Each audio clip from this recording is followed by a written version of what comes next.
हेमंत स्वाई पिकोल ग्राम पंचायत समिति सभा प्रतिनिधि। यह एक हिंदू धर्मर बहुत बड़ पर्व, आम संस्कृति और परंपरार महान पर्व।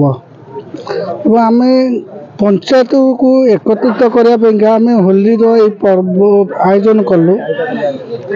सब युवशक्ति को एक करूँ एवं एक उन्नत आदर्श पंचायत गढ़ी तोलिया आम संकल्प नहीं प्रोग्राम आम कर प्राय 700 ରୁ 800 लोक पिला आयोजन करूँ।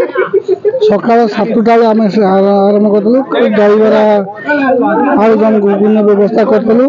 सब पिला अबीर होली खेलिए, कौन केमिकाल रंगरे होली खेलिए ना। आम ता सपोर्ट नहीं आज अबीर होली खेलु एवं पंचायत को यही बार्ता दौचु आज दिन में समस्ते एक हूँ, एक सुस्थ आदर्श पंचायत गढ़ा संकल्प नियंतु। कौन कहे आज आप भुवनेश्वर होली खेलिया गाँव में केमती कौन माहौल अच्छे? प्रथमे मु समस्त को रंगर पर्व होली उपलक्षे समस्त अनेक अनेक शुभेच्छा शुभकामना जनइबी।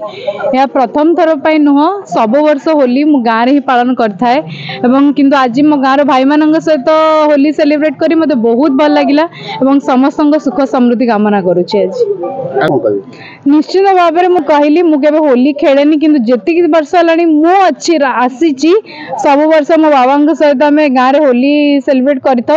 तो आर मजा संपूर्ण अलग। भुवनेश्वर भी होली खेल होता है किंतु गाँव में होली मजा संपूर्ण अलग।